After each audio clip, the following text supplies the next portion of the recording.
बिस्मिल्लाहिर्रहमानिर्रहीम। आज के इस वीडियो लेक्चर में हम डिस्कस करेंगे work done by the constant force. Here there are three diagrams. In diagram A, a duster is pushing with the help of finger in this direction. In diagram B, आप देख रहे हैं कि जो finger जो है वो थोड़ी सी टिल्ट कर दी गई है, जो फोर्स अप्लाइड की जा रही है बाय द फिंगर, वो मैं ये एरो इंडिकेट कर रहा हूँ। और फिगर सी में आप देख रहे हैं कि जो फोर्स है बिल्कुल वर्टिकली अप्लाई की जा रही है, जबकि हमारे पास डस्टर को डिस्प्ले करना है हमने टुवर्ड द राइट साइड। तो क्लियरली हमें पता चल रहा है कि डायग्राम बी में आपके पास जो आउटपुट डिस्प्लेसमेंट है या वर्टन है वो ज़्यादा आएगा as compared to diagram A and C. C में तो डिस्प्लेसमेंट बिल्कुल ही नहीं होगी। अब वर्क डन होता क्या है? वर्क डन यहाँ पे कह रहा है कि वर्क डन जो है जो इज द प्रोडक्ट है of the component of the force in the direction of the displacement. Force के वो कंपोनेंट जो जिसकी वजह से जो डिस्प्लेसमेंट के अलॉन्ग हो एंड द डिस्प्लेसमेंट, यानी कि एक तो फोर्स का कंपोनेंट जो कि डिस्प्लेसमेंट के अलॉन्ग हो और secondly the magnitude of the displacement. अब दो चीज़ें हैं, one is the component of the force.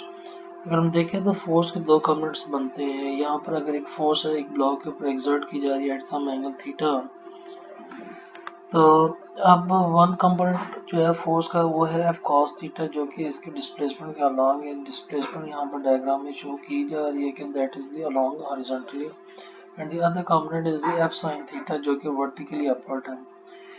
तो हमारे पास जो फोर्स का एफ कॉस थीटा कंपोनेंट है, इसी की वजह से ऑब्जेक्ट जो है वो डिस्प्लेस होगा। लिहाजा जो वर्क डन है that is the product of the component of force, that is the F cos theta in the direction of the displacement d, and the magnitude of the displacement, that is the d.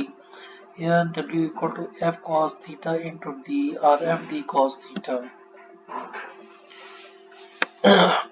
Consider holding a heavy chair at arm length for 3 meter. अगर आप कोई chair hold करते हैं 3 metre तक, 3 minutes तक, sorry, तो at the end of this time interval your tired arm may lead to think that you have done a considerable amount of work done on the chair.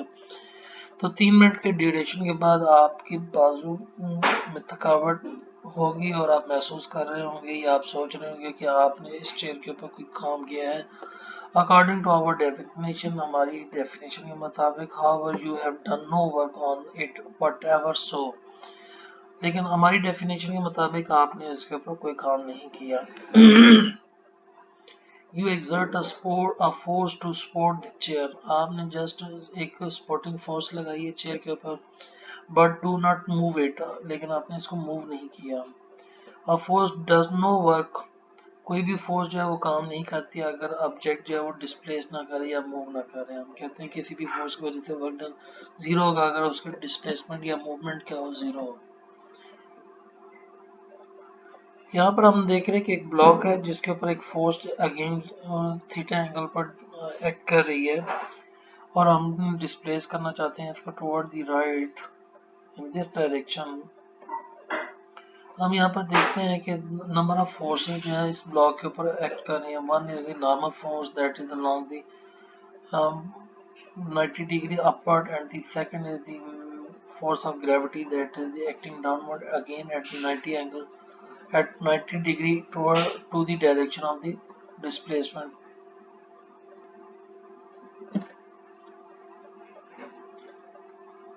ठीक है जी। तो अगर हम देखें कि नॉर्मल फोर्स ऑफ ग्रेविटी की वजह से हमारे पास कोई वर्क डन होगा, that definitely zero work done होगा, क्योंकि F D cos of theta में अगर हम थीटा 90 पुट करें तो नॉर्मल फोर्स ऑफ ग्रेविटी की वजह से कोई वर्क डन नहीं हो रहा। The sign of the work done also depends। अब वर्क डन के साइन पॉजिटिव भी हो सकता है, नेगेटिव भी हो सकता है। ये डिपेंड करता है कि जो F का जो कंपोनेंट है कंपोनेंट रिलेटिव टू D, यानी कि D की डायरेक्शन में जो फोर्स का कंपोनेंट है वो अगर पॉजिटिव होगा, ठीक है जी, the work done is तो हमारे पास जो वर्क डन है वो पॉजिटिव होगा, दैट इज अगर एफ कॉस थीटा डी की डायरेक्शन में होगा दैट्स मीन कि पॉजिटिव है, तो हमारे पास वर्क डन भी क्या होगा, पॉजिटिव होगा। और अगर ये एफ कॉस थीटा का कंपोनेंट जो है ये opposite to the direction of the displacement होगा तो हमारे पास वर्क डन नेगेटिव होगा। इसके एग्जांपल जो है वो क्या है, when an object is lifted up, तो वर्क डन जो by the force of gravity होता है या ग्रेविटेशनल फोर्स की वजह से वर्क डन होगा, वो डेफिनेटली नेगेटिव वर्क डन होगा on the object.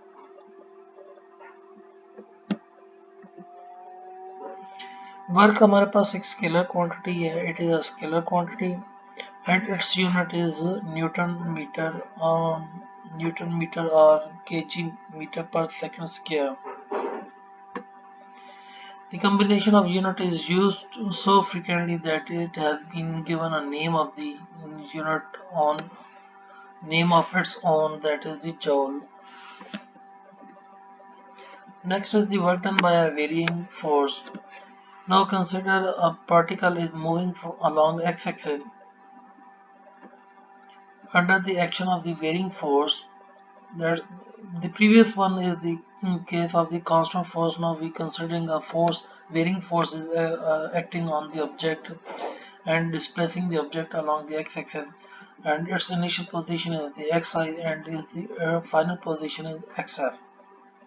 This bar graph is also indicating a graph indicating a force fx. Fx means the force is exerting along the x-axis, and this graph shows that with the displacement the force is increasing gradually, and some after some time it also decreases.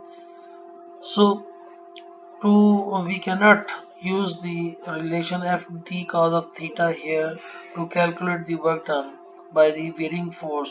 For this we calculate, we divide the total entire path into small segments delta x of equal length, that is delta x, and for such that for each equal segment the force remain constant or considerable to be fixed, just as shown in the figure. For this segment the force is almost constant, for the next segment the force is increased, but for that segment the force remain constant. So for each segment the force remain constant but different for the other segment. Then we can calculate the work done of the each segment by this formula dW equal to Fx into delta x. Also this is Fx delta x representing the area of this strip. As you can see that each strip has different area.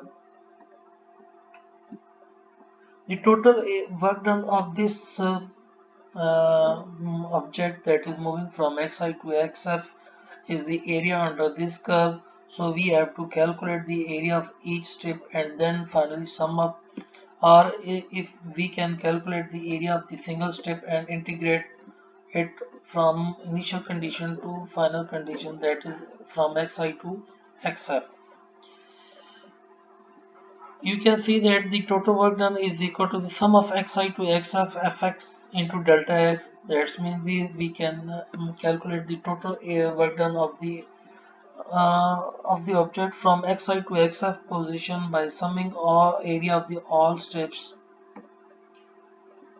That's mean fx1 into delta x1 plus fx2 into delta x2 up to so and fxn into delta xn. Let's say we divided the entire part into n segments, so we can write w equal to this fx1 delta x1 plus fx2 delta x2 and up to so on fxn into delta xn.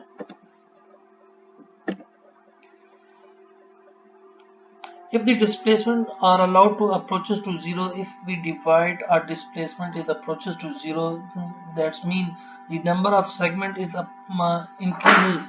As we increases the number of segment, the delta x approaches to zero.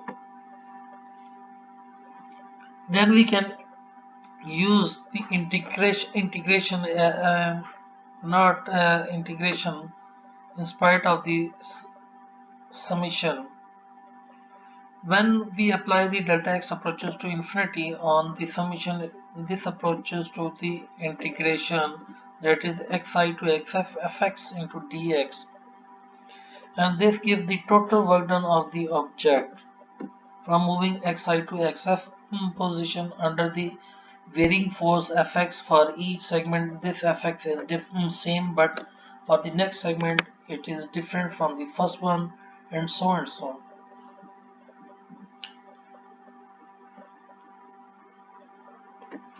If more than one forces act on object in the x direction, then we can calculate the total work done, or the sum of the work done, that is equal to the net work done, which is equal to the integration from xi to xf sum of all forces along x-axis into dx. That is the integration of the sum of all forces along x-axis from xi to xf. Next, we consider an example of the variable forces. Work done by the gravitational force is the example of the work done by the gravitational force is the example of the varying force. Another example is the work done by the spring constant. Here we calculate the work done by the spring constant as follows. Let us consider a block is attached to a spring and it is displaced x distance from its mean position, and this x distance is x maximum, that is the maximum displacement. So when the object is um, released from this position, that is x maximum, it moves toward the mean position under the action of the restoring force, where restoring force is the Fs is equal to minus kx, where k is the spring constant of the spring and x is the distance that is displaced by displacement that object is covered after applying force. Then we calculate the work done by the Fs, that is the work done by the storing force, restoring force, that is our spring force, that is equal to xi to xf integration from xi to xf fs into dx. Putting the value of fs from above equation and integrate, we can get the result 1 by 2 kxi square minus kxf square. As the object is moving, if we calculate the object from this position, from its mean to extreme to mean position, what will be the work done of the object from moving from extreme to the mean position?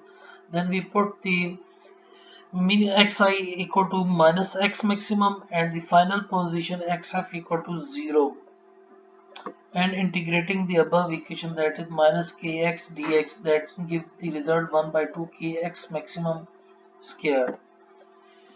On the other hand, we can calculate the work done by the applied force, that is equal to 0 to maximum x maximum kx dx, that is equal to half kx maximum square.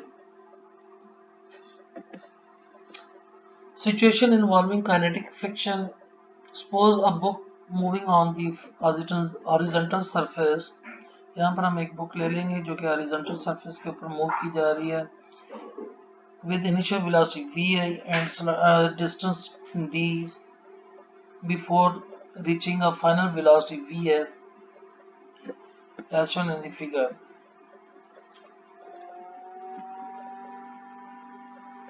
According to Newton's second law, the force of friction equal to m into acceleration, that is the ax along the x-axis. If we multiply this equation on both sides by d, that is the distance covered by the book, that will be equal to minus fkd equal to 1 by 2 mvx pfx square minus m1 by 2 mvxi square, that is equal to ma, this max into d. ये जो आपके पास आ रही है 1/2 m v x के x f square minus 1/2 m v x i square, क्योंकि work done जो है हमारे पास किसके इक्वल होता है, वो चेंज इन काइनेटिक एनर्जी के इक्वल होता है under the kinetic energy theory, work energy theorem. So we put this work done equal to the change in kinetic energy by the force of friction. As a result, the force of friction caused the change in the decrease in the kinetic energy. So here the equation is written as 1/2 mv fx square minus 1/2 mv xi square. Or this equation can be written as v x f square minus v xi square equal to 2 time ex into d, where m is cancelled from both sides and this 2 is multiplied by on the right side. When the friction is as well as the other forces, अगर friction के अलावा भी other forces भी हों तो हमारे पास जो है equation क्या होगी, that will be equal to ki plus summation of work done by other forces minus fkd equal to kf. That means कि total kinetic energy equal to the sum of the initial kinetic energy plus work done by the other forces minus the work done by the force of friction. Last one is the power. Power is the time rate of doing work. That means P equal to W by delta T, where W is the work done in delta T time. It can be also defined as the rate of doing work or the rate of transferring energy. Instantaneous power is the when we apply the limit on this equation, or we can say that when the power is not uniform or not equal amount of work done is doing in equal interval of time, then we apply the limits on the time interval, and that limits on the time interval on W by T gives the instantaneous power. That means P equal to dW by dt. Applying the value of W in this equation dW by dt, where W equal to F dot ds, then we can write as this equation F dot ds by dt, where F is the constant. If F is constant, then F is taken out of the differential, because differential is not applying on the constant terms. So we can write the power in the term of as power equal to F dot ds by dt as the velocity, so power equal to the dot product of the force and the velocity. Its unit is the watt, and 1 watt is defined as the 1 joule per second. That means if an object is doing 1 joule of work done per second, then we can say that the power of that object is 1 watt. In British system of unit, the power of the unit is 1 horse, and 1 horse equal to 746 watt. Thank you very much.